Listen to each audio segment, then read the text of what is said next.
بسم اللہ الرحمن الرحیم۔ السلام علیکم معزز ناظرین، آج کی یہ ہماری اسلامک ویڈیو ابو الحارث کے بارے میں ہے، جو کہ ایک شعر تھا اور حضرت امام حسین علیہ السلام کے ہاتھوں میں پالا ہوا تھا۔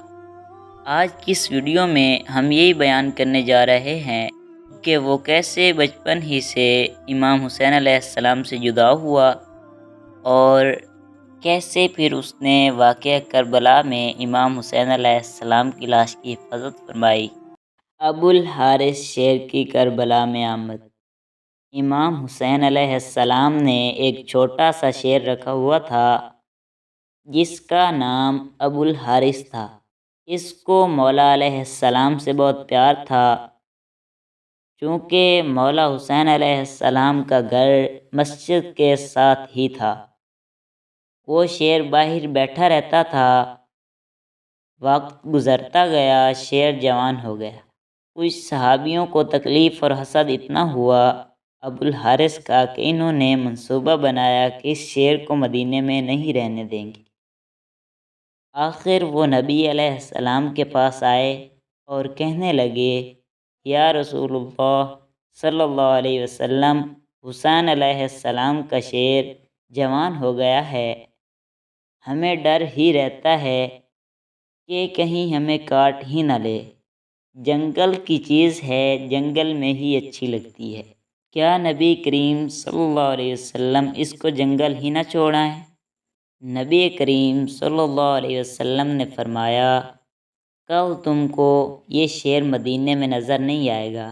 شام کو نبی پاک صلی اللہ علیہ وسلم امام حسین علیہ السلام کے پاس آئے، پیار کیا اور فرمایا، بیٹا حسین علیہ السلام، تمہارا شعر تو جوان ہو گیا ہے۔ امام حسین علیہ السلام مسکرائے اور نانا جان صلی اللہ علیہ وسلم کی گردن میں باہیں ڈال کر بولے، جی نانا جان صلی اللہ علیہ وسلم، جیسے جیسے بڑا ہوتا جا رہا ہے مجھ سے محبت زیادہ کرتا جا رہا ہے، میرے بغیر نہیں رہتا۔ نبی کریم صلی اللہ علیہ وسلم نے فرمایا، بیٹا حسین علیہ السلام، تیرے نانا کے صحابیوں کو خوف رہتا ہے کہ جب وہ نماز پر آتے ہیں کہیں ابو الحارث انہیں کاٹ ہی نہ لے، بیٹا اسے آزاد نہ کر دیں۔ یہ کہنا تھا کہ اتنے بڑے بڑے آنسو امام علیہ السلام کے رخسار پر آئے، مگر مسکرا کر فرمایا، نانا جان صلی اللہ علیہ وسلم، آج کا دن نکال لیں، کل ابو الحارث آپ کو نظر نہیں آئیں گے۔ نبی پاک صلی اللہ علیہ وسلم نے فرمایا، بیٹا حسین علیہ السلام، آج کے دن کا کیا کرو گے؟ امام علیہ السلام روئے اور فرمایا، نانا جان دیکھیں باہر شام ہو گئی ہے اور یہ وقت کسی کو گھر سے باہر نکالنے کا نہیں ہے۔ نبی کریم صلی اللہ علیہ وسلم نے حسین علیہ السلام کو سینے سے لگا لیا۔ جب مولا علیہ السلام تہجد کے وقت شیر کو خوراک دینے آئے تو ابو الحارث نے کہا، مولا علیہ السلام آج اتنا جلدی احسان؟ مولا علیہ السلام نے ساری بات ابو الحارث کو بتائی۔ ابو الحارث نے کہا، ٹھیک ہے مولا علیہ السلام، میں جاتا ہوں، پر ایک شرط ہے، پھر ایک دفعہ ملاقات ضرور ہو۔ امام علیہ السلام نے فرمایا، تاریخ یاد کر، 61 ہجری 10 محرم الاحرام، میدان کربلا کے ٹیلے کے پاس سے تمہیں ایک آواز آئے گی، بس اس آواز پر چلے آنا، مجھ سے ملاقات ہو جائے گی۔ ابو الحارث نے کہا، مولا آواز کون دے گا، آپ نے فرمایا، نہیں، آپ علیہ السلام کا بھائی عباس علیہ السلام؟ آپ نے فرمایا، نہیں۔